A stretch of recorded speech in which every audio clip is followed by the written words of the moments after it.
Assalamualaikum warahmatullahi wabarakatuh. Hari ini saya ingin menampilkan mengenai judul nih 3D with EB. Jadi hari ini kita akan membahas seputar hal mengenai 3D, mulai dari dasar dari 3D itu sendiri sampai pembuatan model dari objek sederhana ke sebuah karakter. Kita mulai dari software yang saya gunakan. Jadi software yang saya gunakan sekarang itu adalah Blender. Ini adalah software yang gratis, software 3D gratis dan open source yang sedang saya gunakan. Dan ada dua cara untuk membuat model pada software ini. Yang pertama dengan teknik modeling seperti pada video ini. Ini yang disebut sebagai teknik modeling, di mana kita memanipulasi titik-titik pada model ini. Jadi kita bisa lihat pada tangan ini ada berbagai titik-titik yang membentuk sebuah tangan pada model. Nah, misalnya jika kita ingin membuat sebuah jempol pada tangan di sini, maka yang perlu kita lakukan hanya menambahkan dan memindahkan titik-titik ini ke tempat yang kita inginkan. Contohnya seperti ini. Dan jadilah sebuah jempol. Nah, teknik ini disebut sebagai teknik modeling. Dan ada lagi teknik kedua yang saya pelajari dengan nama glove.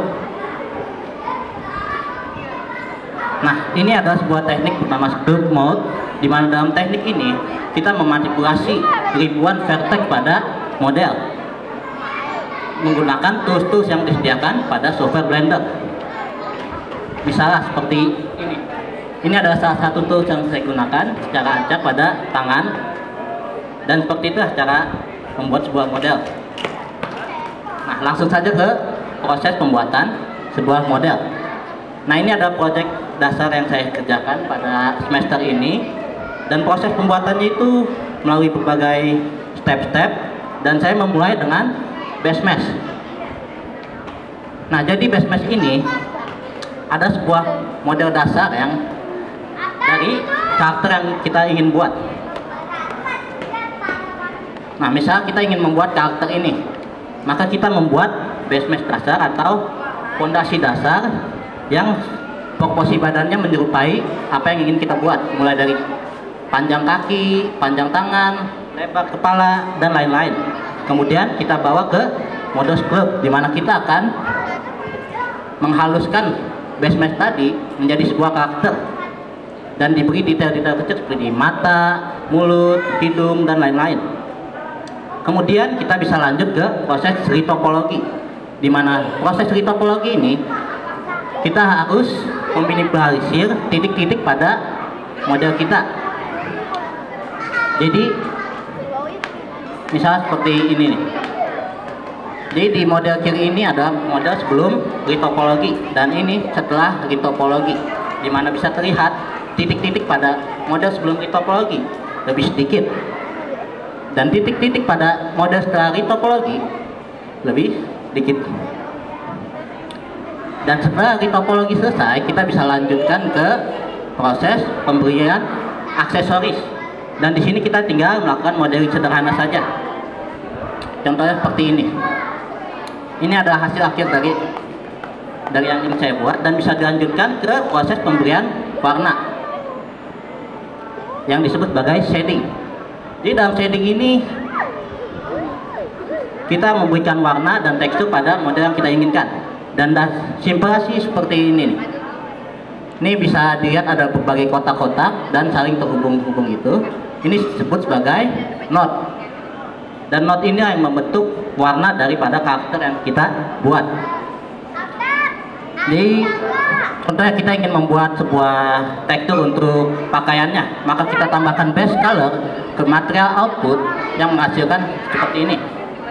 Namun tidak ada interaksi cahaya pada model ini karena kita belum menambahkan BSDF atau bidirectional scattering distribution factor yang berfungsi untuk memberikan interaksi cahaya pada sebuah objek.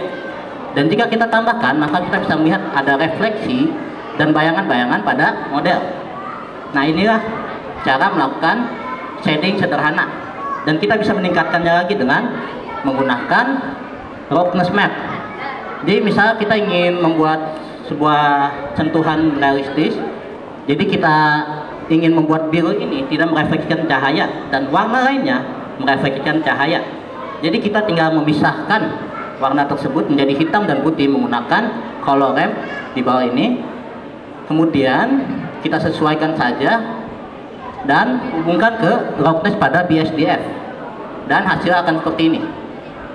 Nah, jadi warna putih tidak akan merefleksikan cahaya, sedangkan warna hitam akan merefleksikan cahaya. Dan jika kita hubungkan ke roughness, maka akan menghasilkan seperti ini. Dan kita bisa meningkatkannya lagi dengan teknik yang sama, hanya saja kita menggunakan bump. Jadi kita convert juga sama seperti sebelumnya, hitam dan putih, kemudian hubungkan ke bump dan hubungkan ke normal pada BSDF dan hasil akan seperti ini.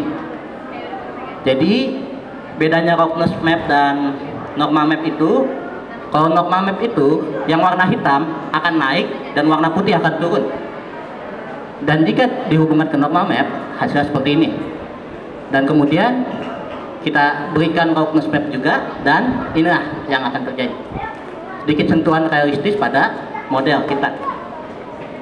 Nah, inilah shading yang sedang saya pelajari, dan ini shading yang masih bisa dibilang simple dan bisa ditingkatkan lagi dengan berbagai hal. Nah, ini untuk shading rambutnya ada banyak sekali note yang saya pakai, dan ini untuk shading kulitnya.